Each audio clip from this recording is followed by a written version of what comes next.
El micrófono. Muchas gracias, Carlos, muy amable. Se me había trapicado el teléfono, el micrófono lo había apagado para no hacer ruido mientras hablaba. Efectivamente, hoy día yo me voy a referir al tema que mencionaste y concretamente me voy a referir al presidente Pinochet, el mayor o el mejor estadista chileno del siglo XXI, del siglo XX, perdón. Y lo voy a explicar muy en detalle.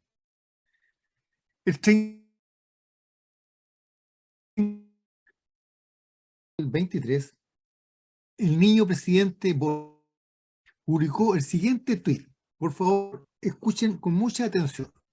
Dice así, Gabriel Boric Font. Augusto Pinochet fue un dictador esencialmente antidemócrata, cuyo gobierno mató, torturó, exilió e hizo desaparecer a quienes pensaban distinto. Fue también corrupto y ladrón. Cobarde hasta el final, hizo todo lo que estuvo a su alcance por evadir la justicia. Estadista jamás. Ahora, no voy a analizar las expresiones de Boric, no merece nuestro tiempo. Solo voy a exponer la talla y calidad del presidente de Chile al que se atreve a referirse este personaje en forma mentirosa y soez. Les voy a pedir algo, y es que vayan revisando a medida que yo les vaya contando acciones o situaciones que fueron manejadas por este estadista,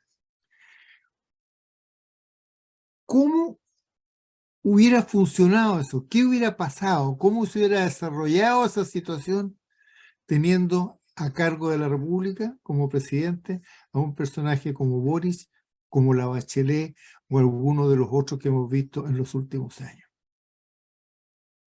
¿Qué es un estadista? Partamos de ahí, una buena definición siempre es un buen punto de partida. La Real Academia Española dice: persona con gran saber y experiencia en los asuntos del Estado. Con esto Boric queda inmediatamente descartado, ¿no es cierto? Pero volvamos a lo que nos interesa, que es el general Pinochet, presidente de la República. En 1927, José Ortega y Gasset, filósofo, clasificó a los gobernantes en tres tipos: estadistas, escrupulosos y pusilánimes. Estadista, Pinochet fue un estadista. Eso es lo que yo sostengo y voy a tratar de probar, y lo voy a hacer. Elwin fue escrupuloso. Era una persona que se movía de acuerdo a las reglas y hacía lo esperable y lo que cualquier persona en su puesto hubiera hecho. Y Boric es pusilánime, no se atreve a hacer lo que tiene que hacer. Ya tenemos tres ejemplos específicos de tres personajes políticos que pueden ser clasificados, de acuerdo a Ortega y Gasset, en los distintos tipos de gobernantes. Otro punto relevante a mantener presente durante esta conversación es que no hay que confundir político con intelectual. El político se ocupa y el intelectual se preocupa. O sea, el político hace y un intelectual habla de lo que hay que hacer o dice qué es lo que habría que hacer o cómo se debería hacer, pero no lo hace. Esa es la primera medida si estamos frente a un estadista o estamos frente a un intelectual, por decirle de alguna manera, o un pusilánime que efectivamente no va a cambiar nada. Según Ortega, el estadista suele ser incomprendido porque se ocupa con las cuestiones de largo plazo. Se ocupa, no se preocupa, se ocupa y con aquellas cosas que tienen impacto en el largo plazo, o sea, que son realmente significativas. En consecuencia, que un intelectual se preocupa y en general sin preocuparse mucho del largo plazo, porque él ya no va a estar en este mundo o en ese espacio cuando la situación se produzca. Esa es otra buena medida también para identificar a un estadista de un no estadista. ¿Por qué Pinochet es un estadista? ese es el punto central que yo voy a intentar recordarles, porque todos ustedes, o la mayoría de ustedes, fueron partícipes, actores o testigos de lo que sucedió. Pero a veces perdemos un poco la perspectiva y se nos olvidan algunas cosas, o no las valoramos en su conjunto. Es por eso que yo insisto, durante este proceso, esta conversación que estamos teniendo, estén constantemente pensando cómo hubieran sido las cosas si al mando de este buque hubiera estado Boric. Y ustedes van a llegar a la conclusión de que realmente no hubieran estado ni cerca de lo que estuvieron. La crisis económica del gobierno de Allende fue deliberada y culpablemente elegida por él. No fue un azar, no fue una situación externa, fue una decisión de Allende. Él eligió una política económica y él eligió a Buscovich como la persona, el economista, que en realidad era un desastre, para que materializara ese plan económico. Ese es un punto muy importante. Una persona que comete un error de ese calibre o de esa mala fe en la base de su gestión, es evidente que no va a poder llevar a ninguna parte del país que no sea un desastre. La política de Allende se basó en el concepto de que había una capacidad ociosa que no estaba siendo usada. O sea, había una capacidad de producir mucho más en Chile que por alguna razón, que nunca explicó bien, no estaba siendo usada. ¿Y cuál fue la forma de aprovechar eso que no existía, entre paréntesis? Fue emitir papel moneda, generar plata, plata de mentira, papeles pintados. De manera que la gente durante un periodo, que fue aproximadamente, bueno, menos de un año, poco menos de un año, tuvo un superávit de plata y mientras habían cosas, se sintieron ricos. Y cuando las cosas se acabaron, se desató una inflación descomunal, porque había más plata que los bienes que se podían comprar con esa plata. Pero ya Allende había logrado lo suyo, había ganado un... O sea, eso muestra la calidad de ese presidente. El presidente Pinochet se recibió con una inflación en Chile del 606% anual. 606%. Piensen ustedes que Argentina está en un desastre mayúsculo y está en el 90 y tantos por ciento. Bueno, aquí fue prácticamente 6 veces y media, o 6 veces y algo, la inflación que tiene Argentina ahora, en un solo año, anualmente. Se aumentó el gasto fiscal en forma descomunal. Y como les digo, se aumentó el déficit fiscal, porque más gente empleada que recibieron plata, mientras había esta holgura, recibieron algo que valía, billetes que valían. Después ya no, nada, recibían papeles que no servían para nada. Y se desató una inflación terrible. Y les insisto, esta fue una elección del presidente de la época, Salvador Allende Gossens. Él eligió esa estrategia política. No fue un azar, no fue un fenómeno que ocurrió en China o en Europa. No, no, no. Esto fue generado aquí por una persona, Buscovich, que le fue mandatado para poner en práctica una política determinada por Allende. Esa es la realidad. Y de ese desastre se recibió el presidente Pinochet.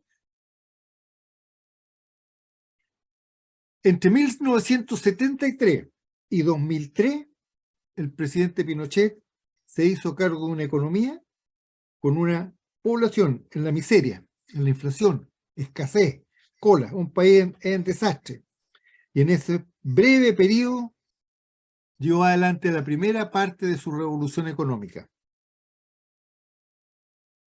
Esas reformas económicas entre el 70 y el 80 significaron la instalación de una nueva forma de hacer política económica en Chile. Una nueva forma. O sea, no es que se haya acomodado la política económica existente, se hizo una nueva. Voy a hacer una pequeña digresión. La crisis del salitre, que posteriormente llevó a la violenta crisis que nos pegó más fuerte que a todos, que fue la crisis mundial, y a nosotros se sumaron estas dos crisis, fue la crisis de la banca norteamericana, la crisis mundial del 29. En ese periodo, con ese desastre económico, el gobierno de Chile en aquella época, bajo el mandato de don Carlos Ibáñez del Campo, decidió cerrar la economía, porque lo que exportaba valía poco o nada si es que alguien lo compraba. Decidió cerrar la economía y cambió el modelo económico y se puso un modelo que se llama de sustitución de importaciones. O sea, fabriquemos en Chile lo que necesitamos. Obviamente era caro y malo, pero no había cómo obtener las cosas. Si usted necesitaba un par de calcetines, no había cómo comprarlos porque no teníamos la plata. Entonces tenía que resignarse a unos calcetines hechos no sé dónde, que eran malos y caros, pero no había más. Eso o nada. Bueno, eso continuó porque nadie quiso cambiarlo porque convenía a mucha gente. Convenía a los gobiernos porque aumentaba su poder, convenía a algunos tipos de empresarios porque tenían las ganancias aseguradas, se acabó la competencia, porque la única competencia era quien hacía más fuerza, más lobby en el Congreso para que le fijaran los precios. Todos los precios eran fijados por el gobierno, etcétera. Ese modelo económico, que fue el que recibió Allende y que llegó a su desastre Frei antes, fue el que el gobierno militar cambió, dio vuelta por completo y reabrió la economía con un tremendo riesgo y con un esfuerzo gigantesco de los chilenos. Los que tienen mi edad o son mayores se acordarán. Yo tenía 2 hijos en esa época. Fue terrible. Un periodo de estrecheces descomunales. El gobierno sufrió las presiones más increíbles para abandonar el sistema económico. Los empresarios que después se vanaglorían de ser ellos los aperturistas, no es cierto, iban día por medio a reclamarle al presidente que cerrara la economía y que echara todo atrás. Ese fue el tremendo valor de Pinochet. Se atrevió a abrir la economía y a volver a un sistema competitivo. A partir del 85, 1985, se cambió de ministro de Hacienda y se recibió Vigi. Vigi marca un punto muy importante en que ya el esfuerzo inicial hecho en la primera parte del gobierno de Pinochet ya empezaba a dar fruto. Y ahora era el momento de empezar a recoger las ganancias. Y el país empezó a crecer como cohete que iba a la luna, a una velocidad increíble. Y causó verdaderamente un impacto mundial, no solo en Chile, ni en Sudamérica, en el mundo. La forma en que crecía este país, aplicando las políticas que había impuesto a la fuerza el gobierno militar, desafiando a todos los cucuruchos, a todos los empresarios, a todos los que sabían cosas que en realidad no sabían nada, sino que eran defensores de intereses bastardos específicos. Lo hizo y ganó Chile. Esa es la realidad. Y todo lo que se diga en sentido contrario es mentira. No es cierto. El Estado retuvo la capacidad reguladora y la capacidad fiscalizadora, que después, entregado al gobierno militar, se relajó. Y así es como entramos en la corruptela que tenemos actualmente, en que el Estado es el principal motor de corrupción en Chile. El Estado, las oficinas estatales, las empresas estatales, los funcionarios estatales, las instituciones estatales. Esa apretada. El presidente Pinochet es el único presidente que ha metido preso a un gran empresario. Lo metió preso.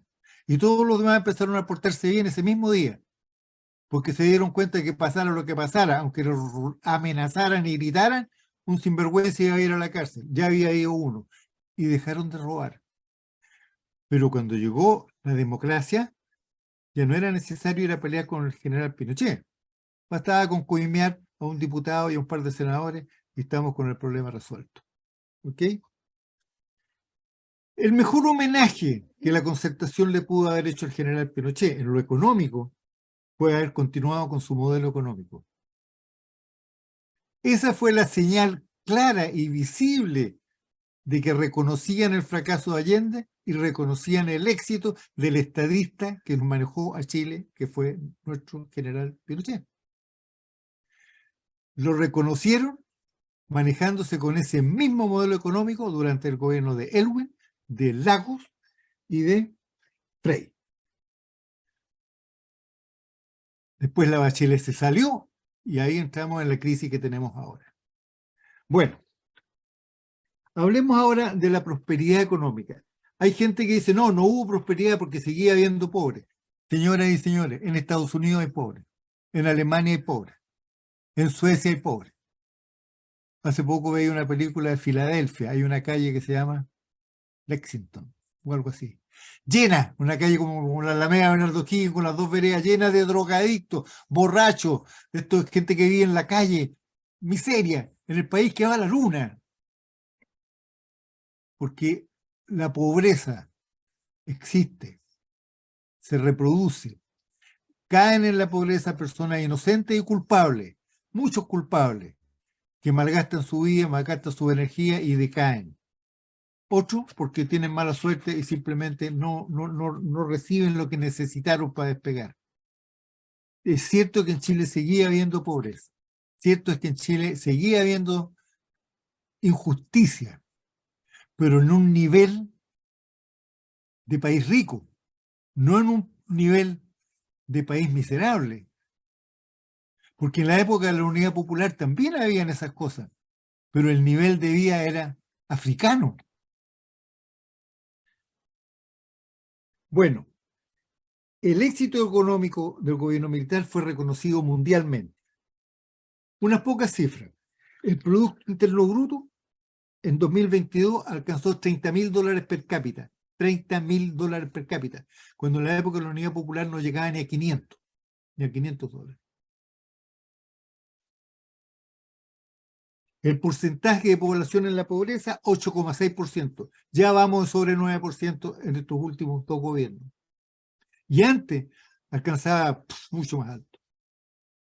Inflación, 2018, 3,1%. En Allende entregó con el 606%. ¿Se van dando cuenta de lo que estamos hablando? O sea, la revolución económica produjo en Chile un nivel de prosperidad de nivel mundial. Y los que pretenden desconocer esto y olvidarse es porque abusan de nuestra ignorancia y abusan de nuestra buena fe. Señoras y señores, los que son de mi edad saben en el Chile en que nacimos y vivimos de jóvenes. Yo, a mis 78 años, presencié cómo todas las tardes, tipo 8, 7, 8 de la tarde, pasaban por mi casa familia, madre, con sus hijos, a veces el padre, o todo, con un tarro de leche de nido, leche, o el Milo, tarro grande, pidiendo las sobras de la comida, sin zapatos, tapados con andrajo. Ese es el Chile socialista que yo conocí. Así que cuando me vengan a hablar de pobreza, a mí es fácil que me engañen, o sea, es difícil que me engañen. Yo la conozco. Es más, les voy a contar otra cosa que ustedes lo deben haber visto. Cuando yo era niño, yo vivía en Rancagua. Rancagua era una ciudad chica en esa época y todo lo importante había que hacerlo en Santiago. Así que con cierta frecuencia yo viajaba a Santiago con mis padres. Y a la vuelta nos volvíamos en tren y tomábamos el tren en la estación central. Y a la salida de la estación central uno navegaba en el tren por kilómetros y kilómetros de poblaciones callampas. Kilómetros y kilómetros de casuchas hechas con paja estas de maíz, con barro, las murallas de barro y el techo una fonola que es una plancha de cartón tapada, o sea, cubierta con alquitrán. Y niños en las calles, a poto pelado, con una camiseta, sin zapatos, jugando en el barro. La mortandad infantil que era algo horroroso, incluido el gobierno de Allende. Y nadie dice nada.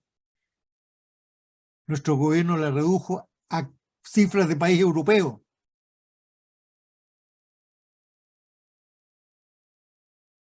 La mala gestión de Bachelet y la peor de Boris nos puso de vuelta en un camino de retroceso socialista. Para allá vamos. La única esperanza que yo tengo es que los ciudadanos chilenos ya le hemos propinado 2 derrotas fuertes al gobierno. O sea, somos estúpidos, pero nunca tan estúpidos. Hablemos ahora de la transición a la democracia. ¿Qué pasó con este déspota sanguinario? Llegó a un plebiscito para ver si seguía o no, y lo perdió. Y cuando lo perdió, ¿qué hizo? ¿De un golpe de Estado como Maduro? No, llamó a elecciones. Y perdió las elecciones y entregó el gobierno. ¿Qué dictador en el mundo ha hecho eso? Ninguno. Ni de derecha ni de izquierda, ni militar, ni civil, ninguno. Pero eso jamás se le ha reconocido. ¿Qué posibilidades tenía la izquierda de tomar el gobierno si el presidente Pinochet le hubiera dicho no, no lo voy a entregar? Ninguna. Y él lo entregó. Lo entregó dando un examen final a prueba de lo que se quiera de democracia. Era un demócrata. Cumplió lo suyo. Chao.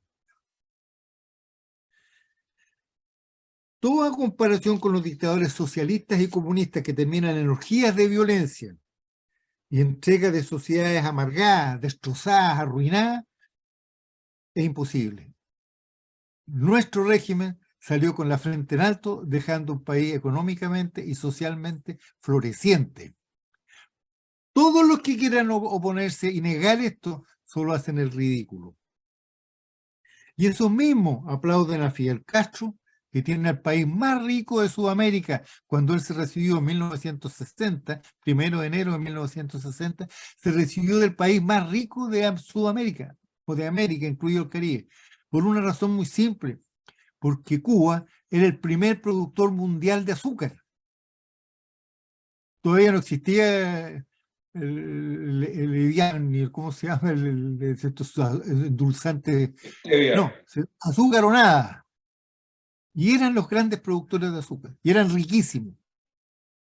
Y los transformó en una población callampa de 4 pisos. La Habana se patean los ratones en la calle. Maduro se recibió el país más rico de Sudamérica, nadando en petróleo. Y sus habitantes arrancan por toda Sudamérica corriendo por los caminos para llegar a donde puedan comer algo, en busca de comida. No de un gran nivel de vida como en Suecia, no, no, no, quieren comer, tan simple como eso. Ortega, Chávez, ¿cómo pueden compararlo? Ahora, esto no se llevó a cabo en un mundo fácil. Piensen ustedes, les voy a dar un ejemplo. El ataque económico más violento que recibió Chile fue de Estados Unidos. Curioso, ¿no es cierto? Fíjense que hubo muchos intentos de boicoteo a las exportaciones de cobre, boicoteo a las exportaciones chilenas, tratando de que los buques no pudieran llegar a ciertos puertos, huelgas en los puertos cuando llegaban a descargar buques chilenos, etcétera. Pero hay una marca especial que es la que hizo Estados Unidos, que es el caso de las uvas envenenadas, ¿se acuerdan? Hubo un llamado por teléfono a la Embajada de Estados Unidos en Santiago, en la cual se denunciaba que en una caja, pues no, que iban uvas envenenadas en un cargamento de uvas destinado a Filadelfia.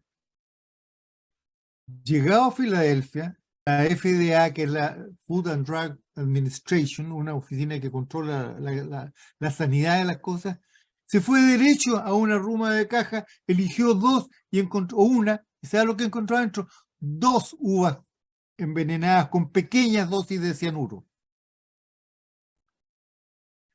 En un cargamento de uva, se fue directo a la que, a la que tenía las 2 uvas envenenadas y las encontró al tiro.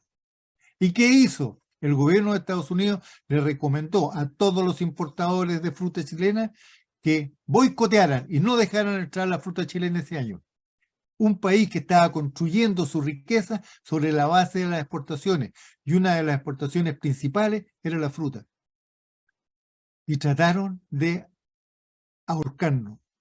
Ese fue el aporte de Estados Unidos al que saliéramos de la pobreza y a que te alejáramos de Chile a la amenaza comunista. Esa es la verdad. Oh, me cagué.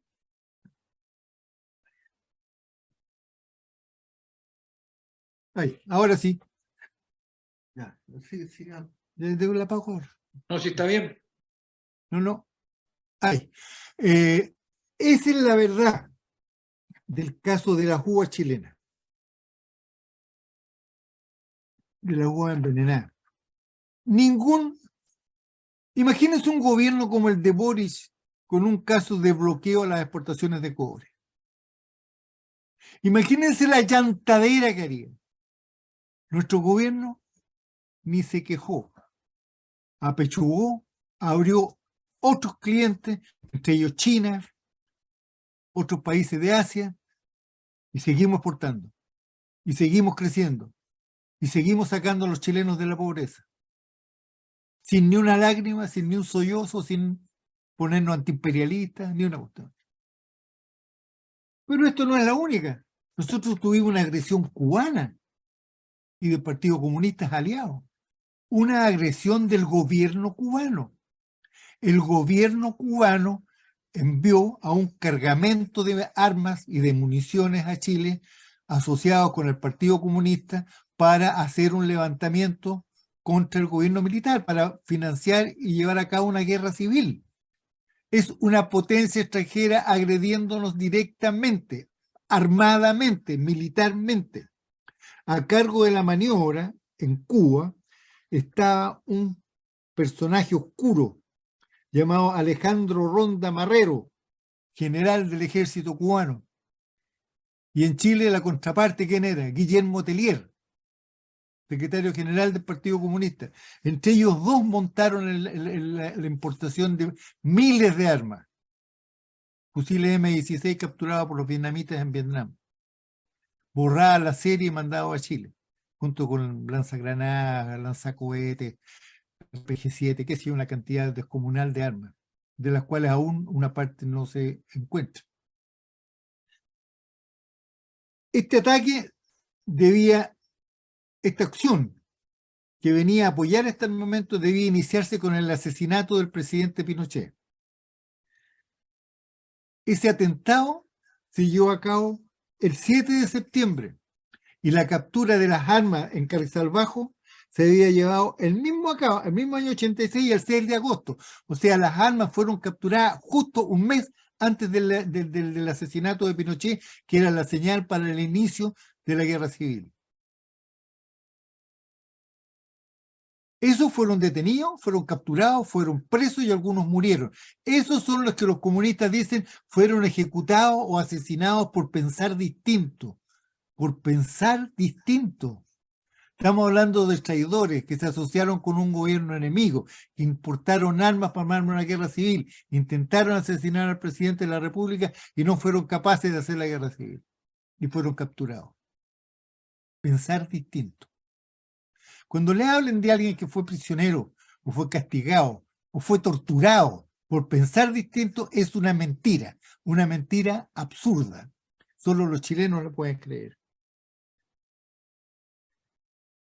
No solo eso, Cuba le ofreció a Allende el envío de una brigada blindada que tenía lista para embarcar. Allende le dijo que no, que muchas gracias. Perdón, no fue Allende, los comunistas. Tellier, que no, que muchas gracias. Y esa brigada fue enviada a África, a Angola, a matar negros. Y volvió derrotada a Angola. Esa es la verdad histórica. Pero esos tanques y esos cubanos estaban destinados a venir aquí, a desembarcar en el norte y partir la guerra civil allá. Chile no solo sufrió agresión por parte de Cuba, también estuvo a milímetros de una agresión peruana. ¿Se acuerdan? Una agresión por parte de Perú. En Perú había un gobierno encabezado por el general Velasco Alvarado, en la cual, que era un marxista, confeso, en la cual este señor recibió un préstamo mayúsculo de parte de la Unión Soviética para un programa de armamento que todavía existen algunas de esas armas. Tanques T-55, misiles antiaéreos, artillería, etcétera, etcétera, financiado por la Unión Soviética para atacarnos. El gobierno de Chile se movió con absoluta calma. Con absoluta calma. La izquierda chilena apoyó a Velasco Alvarado. De alguna manera había una coordinación entre la agresión externa y el levantamiento militar interno.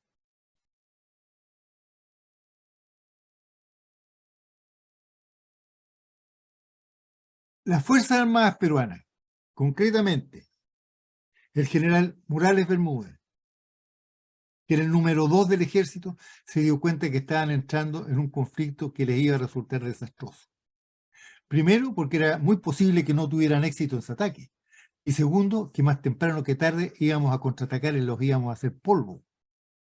Y lo peor de todo, que iban a terminar transformados en un satélite comunista. ¿Qué es lo que hizo Morales Bermúdez? Sacó pitando a Velasco y se acabó la guerra.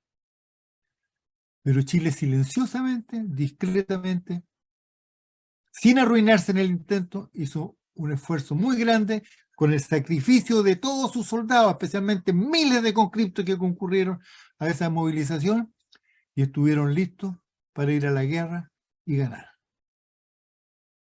¿Se imaginan a Boric en una situación así o a la Bachelet en una situación así? Compárenla con su comportamiento con el tsunami. Una mujer perdida preguntando dónde está el piloto. Esa es la diferencia entre un estadista y un gobernante pusilánime. Pero no es lo único. Cuando Chile enfrentaba estas amenazas de Cuba y de Perú, y Argentina, que ya estaba cocinándose la crisis que estallaría después de la del 78, Chile fue objeto de otra agresión norteamericana, que es la enmienda Kennedy, que fue una decisión política aprobada en el Congreso norteamericano de prohibir la venta de cualquier tipo de arma, munición, repuesto, componente militar, elemento logístico, cualquier cosa que oliera militar, la venta a Chile. Y se unieron muchos países europeos, Francia, Suiza, Suecia, Alemania, se unieron, incluso no enviando Gran Bretaña, no enviando elementos que ya habían sido pagados, no lo enviaron. Esa fue la enmienda Kennedy. No recibimos nada de Estados Unidos, ni un clavo. Sorteamos la agresión cubana, pasamos con la agresión peruana que terminó en nada, pero ya se veía en el horizonte la agresión de Argentina. Argentina, los militares, milicotes, argentinos que en esa época gobernaban ese pobre país, pensaron que podían apretarnos hasta que gastáramos lo que no tenía y arruinarnos económicamente. Y si no, agredirnos y barrernos, ya que éramos víctimas de este feroz embargo. Y ellos eran un país mucho más grande. Y se jugaron a la guerra. Videla se lo dijo al general Pinochet: o negociamos directamente o habrá guerra. Y Pinochet le dijo: bueno, habrá guerra. No hubo guerra. No hubo guerra porque no se atrevieron. ¿Qué papa ni qué nada? No se atrevieron porque no tenían ninguna certeza de ganar. Y no sabían cuánto iba a durar la guerra. La guerra podría haber durado años, porque los chilenos peleamos hasta que nos aburrimos. Y como no nos aburrimos tan luego, podríamos haber estado años peleando. Y eso no era algo a lo cual estuvieran dispuestos. Se arrepintieron, pararon, se fueron para la casa, terminamos todos a los abrazos y nos quedamos con lo que queríamos. Algunos de los dos, del Pinochet o de la Boris, al revés, perdón, hubiera sido capaz de manejar una crisis así sin que se le cayeran los pantalones. Dígame quién es el estadista. Dígame que el presidente Pinochet no fue un estadista. En medio de esta crisis, el gobierno argentino y el gobierno boliviano firmaron un acuerdo de cooperación militar. O sea, ya más complicado, era difícil estar. Y salimos airosos adelante. Salimos enteros, ganando y sin perder la calma, ni la paciencia, ni la compostura. Eso es el liderazgo de un estadista. Diga lo que diga el niño presidente.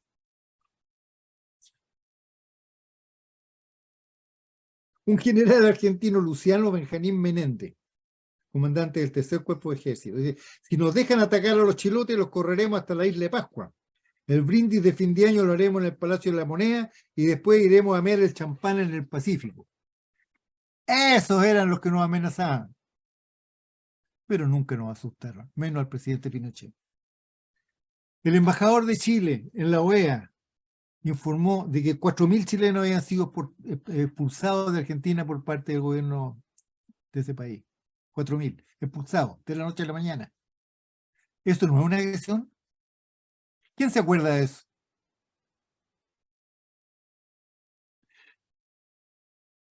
Como Chile con su presidente a la cabeza se mantuvieron impertérritos, no hubo para ellos otra alternativa que trincar todo e irse para la casa. El 3 de marzo del 85, a las 7:47 de la tarde, hubo un terremoto, grado 8, con epicentro un poquito al sur de Valparaíso. Grado 8, con 979.000 viviendas destruidas. ¿Quién se acuerda de eso? Al año ya estaba recuperado todo. Nadie se llevó la plata para la casa, como sucedió en el terremoto de Antofagasta. Eso es un estadista. En medio de toda esta debacle económica, todas estas presiones externas, vecinales, con Estados Unidos en contra, con los países europeos torpedeándonos, y además un terremoto. Y salimos adelante. Salimos adelante. Y seguimos subiendo.